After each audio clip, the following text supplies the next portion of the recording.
Welcome to the Grueling Truth Radio Network. With me today is Adam Rippon, professional figure skater. Adam, tell us what you've been up to. Well, right now I am preparing to get ready for our rehearsals for the Stars on Ice tour this year. I'm not going to lie to you. I'm disappointed about the Stars on Ice tour this year. You're disappointed? I'm disappointed. There's, 6 or 7 shows, right? You know what, James? Nobody's more disappointed that there are 7 shows this year than me. I guess now you and me. Exactly. I agree with you 100%.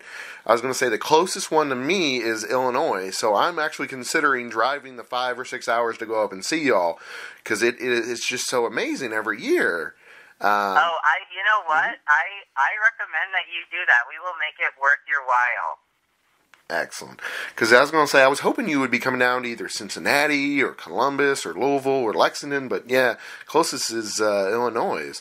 But then again, So James, this year, this is our pre-Olympic tour. So all of the athletes on the tour this year, we're preparing to get ready for the Olympic Games in Korea in February. So as we're getting ready, we love to do this tour, but it's really hard for us to take too much time off, especially getting ready for the Olympics this year. So we want you to come to Illinois. We'll make it worth your while. But the next year's tour, the Olympic year, we're going to definitely have more cities. Excellent. Okay, that makes more sense now. Because I have noticed that in the past, there'll be certain years that there'll be tons of cities, and there'll be certain years there's less cities. Okay, so it's more of preparation. Obviously, you've got intense training coming up with the Olympics. Prior to starting recording, you mentioned you had went through an injury recently.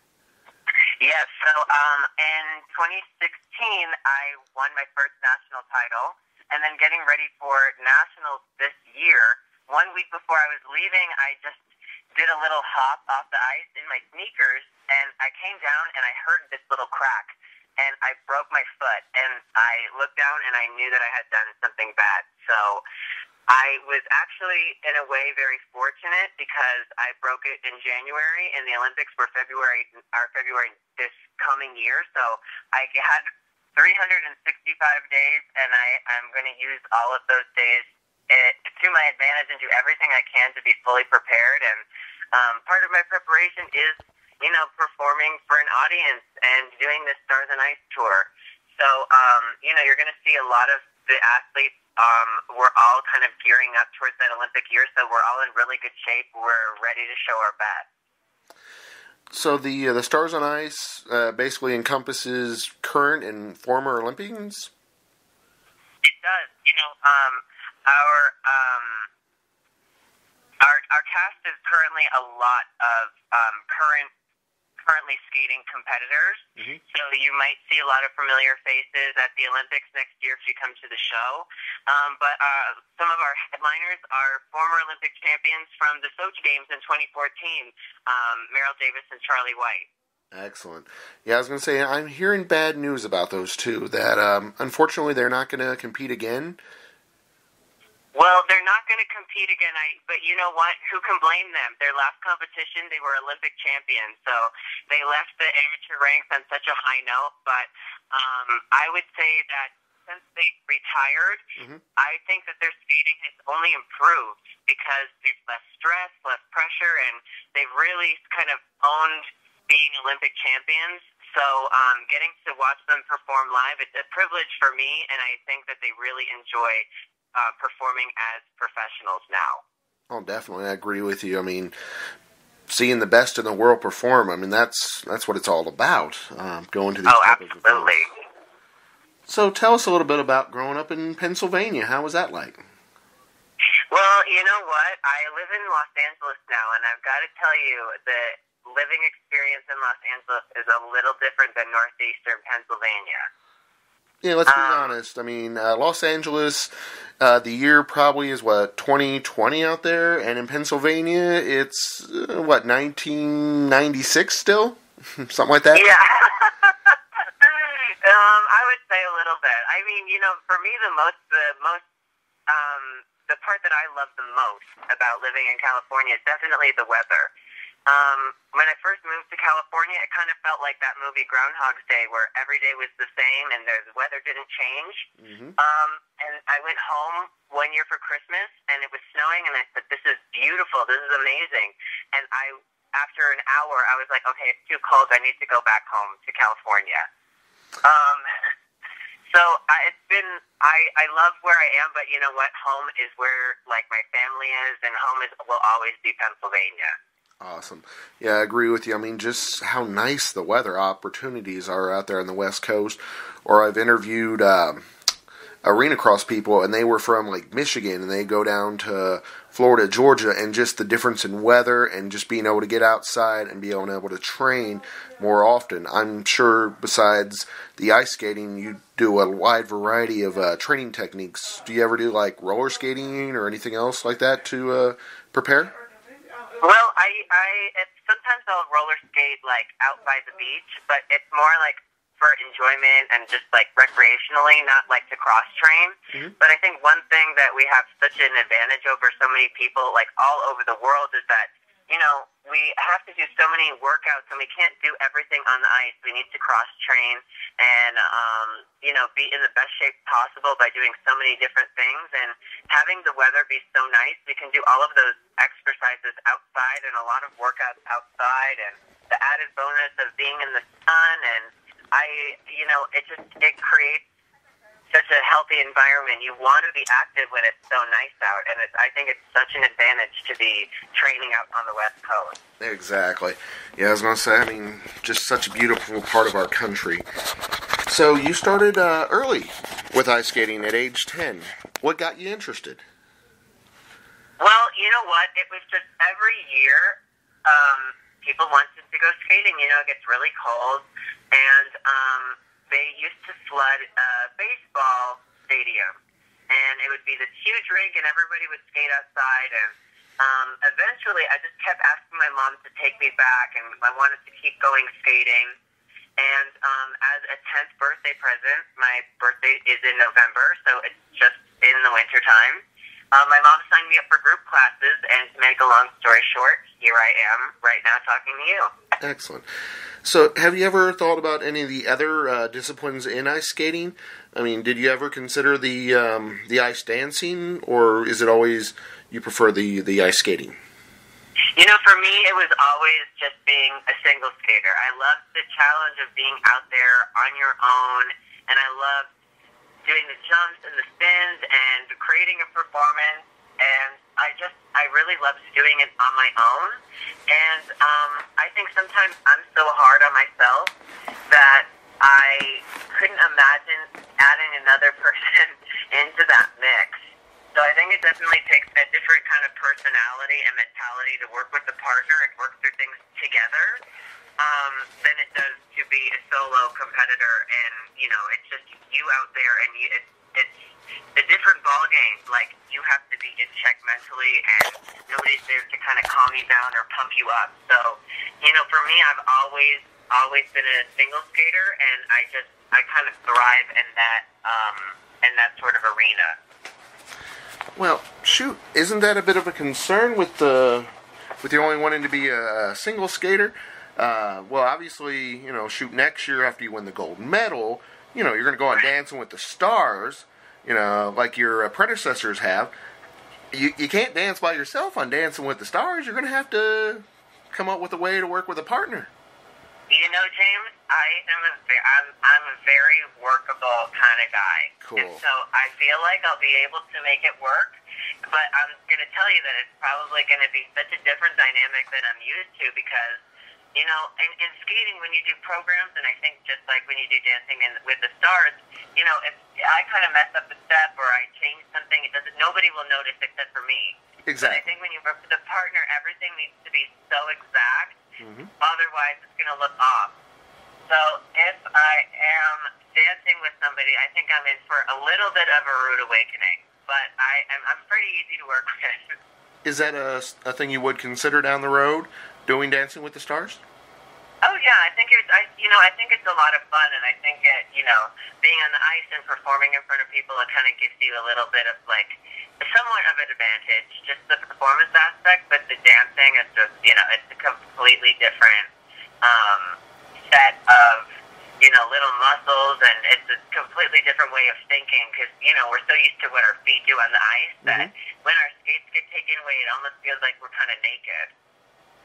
Yeah, I was going to say, I haven't done complete research on it, but arbitrarily, I've noticed that former Olympians, obviously the two you mentioned, with Charlie and whatnot, or some of the gymnasts have done quite well. So, I mean, it's a nice advantage going into it, being an athlete. So, but you're right. I mean, I can imagine not having the skates on there. I mean, it's just something you're accustomed to pretty much the majority of your days, I would guess. Yeah, totally. And you know what? I think like my fellow athletes, they've all done so well. Allie Raisman was awesome, and Meryl and Charlie were so great. Nastia Lukin, Lori Hernandez. They just, they've all kind of came out fresh from that Olympic experience, and they just really took a dive into trying something completely and totally different. And I so admire, them, taking that risk and trying something new. And I think they've all done so well. And, Meryl even won. And another former Stars on Ice cast member, Christy Yamaguchi, she's also won the Maribel Trophy. So, athletes seem to do pretty well on the show. Tell us a little bit about the four continents champion. So Nathan Chen is, an up-and-coming guy. He's incredibly talented. He's the first skater in the world to do 5 quadruple jumps.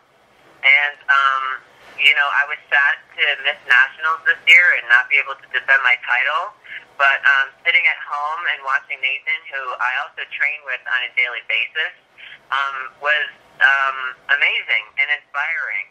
And, into this Stars on Ice, for this Stars on Ice cast, we're really lucky to have Nathan Chen as one of our guest skaters, and also to have Karen Chen, the ladies national champion, to be one of our guest skaters as well. So it's going to be really exciting. They're both first-time Stars on Ice skaters, and I think they're both going to really enjoy being on tour. Did any of your siblings, because you're 1 out of 6, right? I am 1 out of 6. Excellent. Did any of them go on to do any sports? No. My siblings saw that I was traveling and away from home so often that it kind of deterred them away from doing super elite level sports. But one of my brothers is currently in law school. My other brother is getting his master's degree in physics at Columbia. My sister is in school. She's a theater major. My other sister is graduating next year, and then my other brother, he's going to be a junior in high school. So just to say that out loud feels a little weird that everybody is so old, but in their respective disciplines, everybody's really excelled and done really well. So we owe a lot to our mom. Excellent. That's awesome to hear. I was going to say, when when a family's doing well as a family, that's great news. You mentioned owing a lot to your mom. Who are some of the other coaches and choreographers that have really meant a lot to you? I would say that my mom has just been there all along the way, and she's been so supportive of me when I've had my ups and my downs, and along that way, I'm so lucky to have the coach that I have. His name is Rafael Artunian. He also coaches, Nathan Chen, and another one of our cast members, Ashley Wagner, who is a 3-time national champion, and she was the world silver medalist last year. And it's just he's really kind of put together such a nice group, and in a way, I've been working with him for the past 5 years. In a way, I would say he's kind of more of a father figure than a coach, and he's really tough on me and expects a lot, but at the same time, he's also kind of believed in me at times when I didn't. So, in athletics, it's so important to have that rock and that stable person in skating, it's on the other side of the boards, or, whether it's, on the other side of the boards in hockey or whatever, but, like, you need to be able to trust your coach, and, Rafael is one of those guys that I trust 100%. Which one do you prefer? Because I know you probably like both of them, but do you prefer the short program or the freestyle program? For me personally, I prefer the free skate, and I know some people might not because it's 5 minutes and it's very challenging, especially endurance-wise. But I prefer the free skate because I like to settle into the program, and I like to have a little bit more time to kind of tell a story. My favorite part of skating is the performing aspect. And for me to kind of get that across, I train really hard so that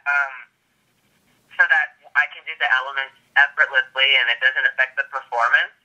And I think when you have a little bit more time in the free skate, it's easier to kind of get that story across and draw people in. Is it more so you or the choreographer, or is it a little bit of both, who pick out the music? I would say it's a little bit of both. For me in my team, I kind of work with the choreographer so that we can agree on music rather than one person picks it or another. But I do a little choreography myself for some younger kids. And so, my mind is always thinking of different moves and different things and different music. So I am a pretty creative person myself, and I always love to work with a choreographer who kind of lets me be myself, but, also I feel challenged by and, I'm experimenting with different music and all of that. So for me, it's a collaborative effort, but I know it varies from skater to skater, personality to personality.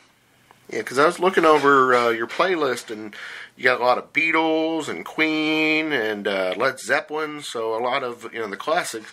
But then you mix in Coldplay as well. Yeah, and you know what? One really awesome thing that they've changed in competitive skating is that they've allowed lyrics.